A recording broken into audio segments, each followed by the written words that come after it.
సంక్రాంతి రేస్లో ఎన్ని సినిమాలున్నా తెలుగు సినిమాలు మాత్రం దూసుకుపోతున్నాయి. చిరంజీవి, ప్రభాస్ తో తంబీలు విజయ్, శివకార్తికేయన్ పోటీ పడలేకపోతున్నారు. ఇక యంగ్ హీరో నవీన్ పోలిశెట్టి కూడా కాంపిటీషన్ తట్టుకోలేకపోతున్నాడా? Have a look. Sankranti season జనవరి 9న రిలీజ్ అవుతున్న రాజాసాబ్ తో మొదలవుతోంది. ఈ రేస్ లో 5 సినిమాలు పోటీ పడుతుంటే 14 లోపు సినిమాలన్నీ వచ్చేస్తాయి. వీటిలో 3 స్ట్రైట్ మూవీస్ కాగా డబ్బింగ్ మూవీస్ గా విజయ్ జననాయగన్, శివకార్తికేయన్ పరాశక్తి రిలీజ్ అవుతున్నాయి. రాజాసాబ్ తో పాటు చిరంజీవి, మనశంకర వరప్రసాద్ గారు, నవీన్ పోలిశెట్టి, అనగనగా ఒక రాజు స్ట్రైట్ తెలుగు మూవీస్ గా బరిలోకి దిగుతున్నాయి. రాజాసాబ్ జనవరి 9న పాన్ ఇండియాగా రిలీజ్ అవుతున్నా తమిళంలో మాత్రం 10న రిలీజ్ అవుతోంది. విజయ్ జననాయగన్ జనవరి 9న థియేటర్స్ లోకి రావడంతో రాజాసాబ్ పోటీ నుంచి తప్పుకొని ఒకరోజు లేట్ గా వస్తున్నాడు. మరి జననాయగన్ కూడా రాజాసాబ్ దారిలో నడుస్తూ తెలుగులో 9న కాకుండా 10న రిలీజ్ అవుతుందా, లేదంటే పోటీ పడుతుందో చూడాలి.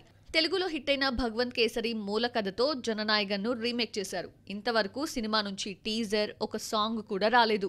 సంక్రాంతి బరిలో ఇన్ని సినిమాలున్నా రాజాసాబ్ మినహా మరో సినిమా ట్రైలర్, కనీసం టీజర్ కూడా రాలేదు. రాజాసాబ్ మాత్రం రిలీజ్ కి 100 రోజుల ముందే ట్రైలర్ తో వచ్చేశాడు. ఇక నుంచి సంక్రాంతికి సినిమాల అప్డేట్ జాతరే.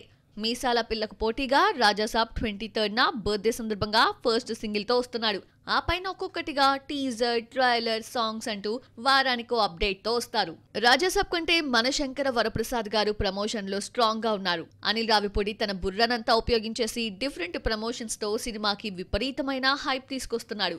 ఫస్ట్ సింగిల్ మీసాల పిల్ల సినిమాపై అంచనాలు పెంచేసింది. చిరంజీవి వింటేజ్ లుక్ తో మెస్మరైజ్ చేశాడు. మరో తెలుగు సినిమా అనగనగా ఒక రాజుకు సంబంధించిన రిలీజ్ డేట్ అనౌన్స్మెంట్ వీడియోని రిలీజ్ చేశారు. రేస్ లో ఉన్నట్టు చెప్పాడే గానీ టీజర్ ని మాత్రం బయటపెట్టలేదు.